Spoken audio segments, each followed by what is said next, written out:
comparing Magic Johnson from the 80s and the early 90s or even the late 70s is ridiculous to compare Steph Curry. The game is completely different. If Magic Johnson played in this time, Magic Johnson would be averaging more points, more rebounds, more assists, and his three-point percentage would be up over 30%. Just like Michael Jordan, I think his career was 28% or something like that. Right. Magic Johnson would be right there at 39, 40%. Now, he's not Steph Curry, and I'm not saying he is when it comes to shooting. All-around game, Magic Johnson could defend multiple positions. Steph Curry could only defend one position, really, and he's not good at it. And to say that he's the best point guard of all time, you want to put Magic Johnson, Isaiah Thomas was a better player than you. As a matter of fact, there's a player on your team, in my opinion, was the best point guard in this era, and that's Chris Paul. He's a better all-around player than you were, and you are. Now, could he shoot like you? No, nobody can. But all-around game? That's ridiculous. And for Steph, listen, everybody thinks that I hate Steph Curry. I don't hate the guy. I don't hate him. I think he's a good player. He's a great player. To say that he's the greatest point guard of all time is ridiculous. You can't sit here and argue that. And honestly, if you go up and down some of the rosters that some of these point guards that play in the guard positions over the last 25, 30 years, there were better point guards than him. Jason Kidd, too. Jason Kidd, John Stockton. I mean, they don't shoot like him. Nobody does. He's the greatest shooter of all time.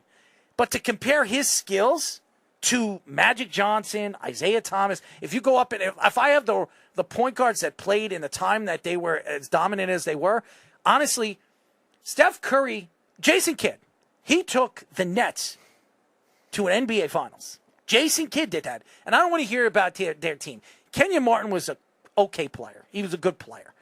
That was their second best player. That team sucked, okay? They had no reason to be there in the NBA Finals. None. And that's why they got their butts whipped by San Antonio. Okay? And here's another one. Allen Iverson. He couldn't shine Allen Iverson's sneakers. Okay? Allen Iverson changed the point guard position. Yes, he was moved just like him as a shooting guard to a point guard when he came into the league. Allen Iverson took two Philadelphia 76er teams that had no right to go to the finals, took them to the finals. Steph Curry, when Thompson was hurt and Draymond couldn't stay healthy, and all those teams, did he take his team to the playoffs? Did he put his team on his shoulders and take them all the way to the finals? The answer is no. And you know why?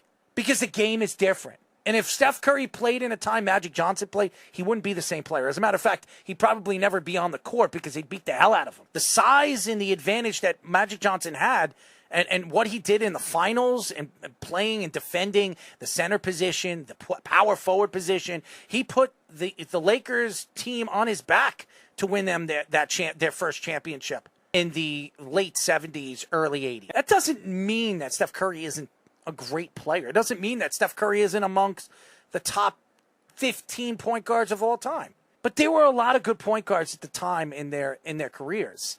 And to say, and he tries to put himself on the pedestal, LeBron James, and I have a lot of respect for LeBron James and his talent and his skill. LeBron James his wife and him and his family at the ESPY Awards tried to make LeBron James as the greatest basketball player ever to live. He's not Michael Jordan. He's not. He could go down as the second greatest basketball player of all time, and he probably will. But he's not Michael Jordan. And those are facts. I don't want to hear it. I know LeBron James wants to be declared the best, and half of these guys want to be considered the best player at their position. They all do. Honestly, I'm not a Kobe fan. I take Kobe Bryant over Steph Curry any day. Any day. And that's coming from me, who's not a big fan of both of them. And the one reason why I think Steph Curry wants to stand out and say the things that he says, it's publicity. It's what Steph Curry wants to do. When he's done with his career and when everybody's trying to compare him to the greatest guards and the greatest point guards of all time that ever played the game, he wants to be considered as the top 3 or top 2 that ever played the game. And he's not.